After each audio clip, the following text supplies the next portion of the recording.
Hi అండి. Welcome back to మన ఇంటి సాంప్రదాయం. ఇవాళొచ్చేసి ఉగాది స్పెషల్‌గా నేతి బొబ్బట్లని ఇంట్లోనే చాలా ఈజీగా ఎలా తయారు చేసుకోవాలో చూద్దాం. మెత్తటి దూది లాంటి బొబ్బట్లని ఎవరైనా వంట రాని వాళ్ళు కూడా చాలా ఈజీగా తయారు చేసుకోవచ్చు. ఈ బొబ్బట్లను చాలా సింపుల్‌గా, ఈజీగా ఎలా తయారు చేసుకోవాలో చూసేద్దాం. ముందుగా ఒక కప్పు దాకా శనగపప్పు తీసుకొని వాటిని నీట్‌గా క్లీన్ చేసుకోవాలి. తర్వాత ఒక గిన్నె తీసుకొని అందులోకి వేసి 2 లేదా 3 సార్లు బాగా వాష్ చేసుకోవాలి. శనగపప్పును ఇలా కడిగి నానబెట్టుకోవడం వల్ల మనం పప్పు ఉడికించేటప్పుడు చాలా తొందరగా ఉడికిపోతాయి. శుభ్రంగా వాష్ చేసుకొని నిండుగా నీళ్లు పోసి 10 లేదా 15 నిమిషాల వరకు నానబెట్టి పక్కనుంచాలి. ఇప్పుడు ఒక మిక్సింగ్ బౌల్ తీసుకొని అందులోకి ఒక 1 కప్ దాకా గోధుమ పిండిని వేసుకొని జల్లించుకోవాలి. అలాగే ఒక కప్పు మైదా పిండిని కూడా వేసుకొని జల్లించుకోవాలి. ఒకవేళ మీకు మైదా పిండి ఇష్టం లేకపోతే గోధుమ పిండి ఒకటే వేసుకొని తయారు చేసుకోవచ్చు. ఈ విధంగా జల్లించుకున్న తర్వాత ఇందులోకి ఒక చిటికెడంత పసుపు, అలాగే చిటికెడంత ఉప్పుని వేసుకోవాలి. ఈ పిండంతా ఒకసారి బాగా మిక్స్ అయ్యేలా కలుపుకోవాలి. ఇందులోకి కొంచెం కొంచెం వాటర్‌ని వేసుకుంటూ చపాతీ పిండి కన్నా లూజ్‌గా కలుపుకోవాలి. ఒకవేళ మైదా, గోధుమ పిండి ఇష్టం లేని వాళ్ళు మైదాని, సూజీ రవ్వను కూడా వేసుకొని తయారు చేసుకోవచ్చు. పిండిలోకి కొంచెం కొంచెం వాటర్‌ని వేసుకుంటూ బాగా మెత్తగా కలుపుకోవాలి. పక్షాలు మనం పిండిని కలుపుకునే దాన్ని బట్టి మృదువుగా, మెత్తగా చాలా బాగా వస్తాయి. ఈ విధంగా కలిపేసుకున్న తర్వాత ఒక 1 టేబుల్ స్పూన్ దాకా ఆయిల్ వేసుకొని కలుపుకోవాలి. పిండిని ఒక 5, 6 నిమిషాల పాటు బాగా మర్దన చేసుకుంటూ కలుపుకోవాలి. ఒకవేళ మైదాలోకి సూజీ రవ్వను కలిపి తయారు చేసుకునేటట్లుంటే సూజీ రవ్వ నానడానికి చాలా టైం పడుతుంది. పిండిని బాగా సాఫ్ట్‌గా కలుపుకొని మూత పెట్టేసి ఒక 1 అవర్ దాకా పక్కనుంచుకోవాలి. ముందుగా నానబెట్టి ఉంచుకున్న శనగపప్పును ఇందులో ఉన్న వాటర్ అంతా పక్కకు తీసేయాలి. ఈ విధంగా వాటర్ అంతా పక్కకు వంచేసుకున్న తర్వాత ఇప్పుడు ఒక ప్రెషర్ కుక్కర్ తీసుకొని అందులోకి శనగపప్పును వేసుకోవాలి. ఇక్కడ ఏ కప్పుతో అయితే శనగపప్పు తీసుకున్నామో అదే కప్పుతో 2 కప్పుల దాకా వాటర్ వేసుకోవాలి. అలాగే ఒక 1 టేబుల్ స్పూన్ దాకా ఆయిల్ వేసుకొని ఒక హాఫ్ టేబుల్ స్పూన్ దాకా పసుపు వేసుకోవాలి. ఆయిల్‌ని వేసుకొని ఉడికించుకోవడం వల్ల ఎసురు బయటికి రాకుండా ఎక్కువ పొంగిపోకుండా ఉంటుంది. కుక్కర్ మూత పెట్టేసి 3 లేదా 4 విజిల్స్ వచ్చేదాకా ఉడికించుకోవాలి. ఇలా ప్రెషర్ కుక్కర్‌లో ఉడికించుకోవడం వల్ల శనగపప్పు చాలా తొందరగా ఉడికిపోతుంది. చూడండి, పూర్తిగా చల్లారిపోయిన తర్వాత కుక్కర్ మూత తీసి చూసినట్లయితే శనగపప్పును బాగా ఉడికించుకున్నట్లయితేనే పూర్ణం పలుకుగా లేకుండా చాలా బావుంటుంది. శనగపప్పును ఉడికించుకున్న తర్వాత హోల్స్ ఉన్న గిన్నెలోకి వడగట్టుకోవాలి. ఇలాగే డైరెక్ట్‌గా మిక్సీ పట్టుకున్నట్లయితే పూర్ణం జారుడుగా అయితుంది. అందుకని వడగట్టుకోవాలి. ఈ శనగపప్పులో ఉన్న హీట్ అంతా పోయేంత వరకు ఒక 10-15 మినిట్స్ దాకా పక్కన పెట్టి ఉంచుకోండి. చూడండి, శనగపప్పులో ఇది కొంచెం వాటర్ మిగిలిపోయింది. పూర్తిగా చల్లారిపోయిన తర్వాత ఒక మిక్సీ జార్ తీసుకొని అందులోకి వేసుకోవాలి. కొంచెం కొంచెం శనగపప్పుని వేసుకుంటూ మిక్సీ జార్‌లోకి మెత్తగా మిక్సీ పట్టుకోవాలి. శనగపప్పు ఎక్కడ పలుకుగా లేకుండా మెత్తగా మిక్సీ పట్టుకోవాలి. ఈ వీడియోలో చూపించిన విధంగా మెత్తగా మిక్సీ పట్టేసుకొని ఒక బౌల్‌లోకి తీసుకోవాలి. ఇదే విధంగా శనగపప్పునంతా మిక్సీ పట్టుకొని ఒక బౌల్‌లోకి వేసుకోవాలి. ఇందులోకి వాటర్ ఏమీ వేసుకోకుండా స్పూన్‌తో కలుపుకుంటూ ఉడికించిన శనగపప్పును మాత్రమే మిక్సీ పట్టుకోవాలి.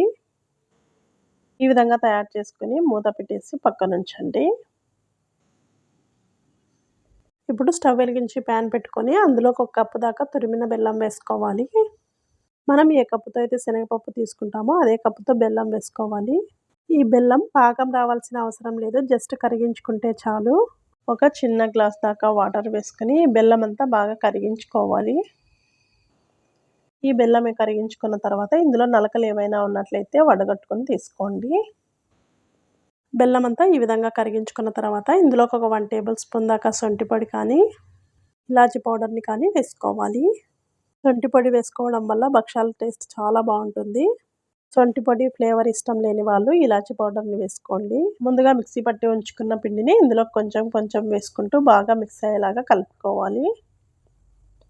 స్టవ్‌ని లో ఫ్లేమ్‌లో ఉంచుకొని బెల్లం వాటర్ అంతా బాగా మిక్స్ అయ్యేలా కలిపేసుకున్న తర్వాత ఇందులోకి మధ్య మధ్యలో ఒక 1 టేబుల్ స్పూన్ దాకా ఘీని వేసుకుంటూ ఒక 2 టేబుల్ స్పూన్ దాకా ఘీ వేసుకొని ఈ మిశ్రమం అంతా బాగా కలుపుకోవాలి. చూడండి, ఎక్కడ ఉండలేవి లేకుండా బాగా మిక్స్ అయ్యేలా కలిపేసుకొని స్టవ్ ఆఫ్ చేసుకొని మరొక బౌల్‌లోకి వేసుకోవాలి. అదే ప్యాన్‌లో ఉంచుకున్నట్లయితే హీట్‌కి పూర్ణం అంతా గట్టి పడుతుంది. ఈ విధంగా ఒక బౌల్‌లోకి వేసుకున్న తర్వాత ఇందులో ఉన్న హీట్ అంతా చల్లారేంత వరకు పక్కన పెట్టేసేయండి. స్వీట్ ఎక్కువగా తినేటట్లుంటే కొంచెం బెల్లంని ఎక్కువగా వేసుకోండి. నేనిక్కడైతే ఒక కప్పు శనగపప్పుకు ఒక కప్పు దాకా బెల్లం వేసుకున్నాను. ఈ విధంగా పూర్ణం రెడీ చేసుకొని ఉంచుకోవాలి. పూర్ణం తయారు చేసుకున్న తర్వాత ఈ విధంగా బాల్లా చుట్టుకోవడానికి వీలుగా ఉండాలి. పూర్ణం మరీ జారుడుగా అయినా భక్షాలు తయారు చేసుకోవడానికి సరిగ్గా రాదు. పూర్ణంని ఈ విధంగా తయారు చేసుకొని ఉంచుకోవాలి. ఇప్పుడొచ్చేసి ముందుగా నానబెట్టి ఉంచుకున్న పిండిని మూత తీసి మరొకసారి బాగా కలుపుకోవాలి. పిండైతే బాగా మెత్తగా నానిపోయింది. చేతికి అతుక్కోకుండా కొంచెం ఆయిల్‌ని వేసుకొని మరొకసారి పిండిని బాగా కలుపుకోవాలి. పిండి సరిగ్గా నానకపోయినా, అలాగే పూర్ణం మనకు సరిగ్గా తయారు చేసుకోలేకపోయినా కూడా భక్షాలు సరిగ్గా రావు. పిండిని ఈ విధంగా సెమీ సాఫ్ట్‌గా అయ్యేలాగా కలుపుకొని ఉంచుకోవాలి.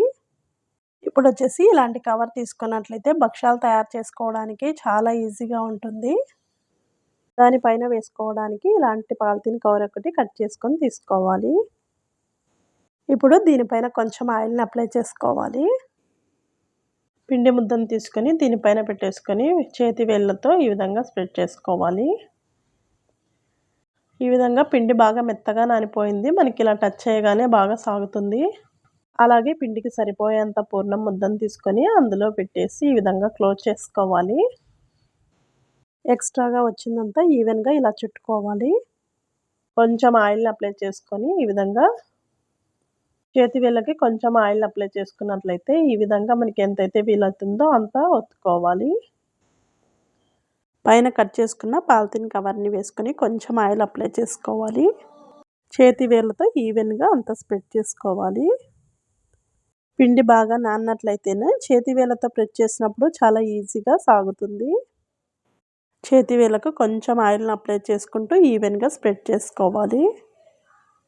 ఇలా కొంచెం కొంచెం చేత్తో ఒత్తుకుంటూ మనకి ఏ సైజ్ అయితే కావాలో ఆ సైజులో తయారు చేసుకోవాలి. పూర్ణం ఎక్కువగా, తక్కువగా లేకుండా చేతి వేళ్ళతో ఈ విధంగా ఈవెన్‌గా స్ప్రెడ్ చేసుకోవాలి. ఇప్పుడొచ్చేసి దానిపైనున్న కవర్‌ని తీసేసి ముందుగానే స్టవ్ వెలిగించి ప్యాన్ పెట్టుకొని బాగా హీట్ చేసుకొని ఉంచుకోవాలి. తర్వాత స్లోగా తీసుకొని ఈ పేపర్‌ని పెనం పైన టర్న్ చేసుకోవాలి. ఈ విధంగా పెనం పైన వేసేసుకొని పేపర్‌ని తీసేసుకోవాలి. స్టవ్‌ని మీడియం టు హై ఫ్లేమ్‌లోకి అడ్జస్ట్ చేసుకుంటూ ఈ భక్షాలను కాల్చుకోవాలి. ఒక సైడ్ అంతా బాగా కాగిన తర్వాత గీని అప్లై చేసుకుంటూ మరొక సైడ్ టర్న్ చేసుకోవాలి. ఈ విధంగా నెయ్యిని వేసుకొని భక్షాలు కాల్చుకున్నట్లయితే టేస్ట్ చాలా బావుంటాయి. ఈ సైడ్ కూడా కొంచెం గీ వేసుకొని ఈవెన్‌గా స్ప్రెడ్ చేసుకోవాలి. రెండు వైపులా టర్న్ చేసుకుంటూ బాగా కాల్చుకొని తీసుకోవాలి. అంతేనండి. ఈ విధంగా రెండు వైపులా మంచి కలర్ వచ్చేంత వరకు కాల్చుకొని పక్కకు తీసేసుకోవాలి. మిగిలిన వాటిని కూడా ఇదే విధంగా తయారు చేసుకొని తీసుకోవాలి. అంతేనండి. ఇలా తయారు చేసుకున్నట్లయితే బొబ్బట్లు చాలా సాఫ్ట్‌గా, టేస్టీగా చాలా బావుంటాయి. ఎవరైనా కొత్తగా ట్రై చేసే వాళ్ళు కూడా చాలా ఈజీగా తయారు చేసుకోవచ్చు ఈ భక్షాలని. అప్పటికప్పుడే చాలా ఈజీగా ఈ భక్షాలని తయారు చేసుకోవచ్చు. ఈ భక్షాలని చేసిన వెంటనే కాకుండా పూర్తిగా చల్లారిపోయిన తర్వాత అయితే చాలా బావుంటాయి. పైనున్న లేయర్ అంతా మెత్తగా, లోపల సాఫ్ట్‌గా తినే కొద్దీ చాలా బాగా తినాలనిపిస్తుంది. ఈ విధంగా తయారు చేసుకున్నట్లయితే 2, 3 రోజుల దాకా కూడా ఉంటాయి. భక్షాలని ఈ విధంగా తయారు చేసి పెట్టినట్లయితే పిల్లలు, పెద్దలు అందరూ చాలా ఇష్టంగా తింటారు. ఈ వీడియో మీకు నచ్చినట్లయితే ఒకసారి మీరు కూడా తప్పకుండా ట్రై చేసి చూడండి. అలాగే కొత్తగా చూస్తున్నట్లయితే మన ఛానల్‌ని సబ్స్క్రైబ్ చేసుకొని లైక్ చేయండి. Thank you for watching.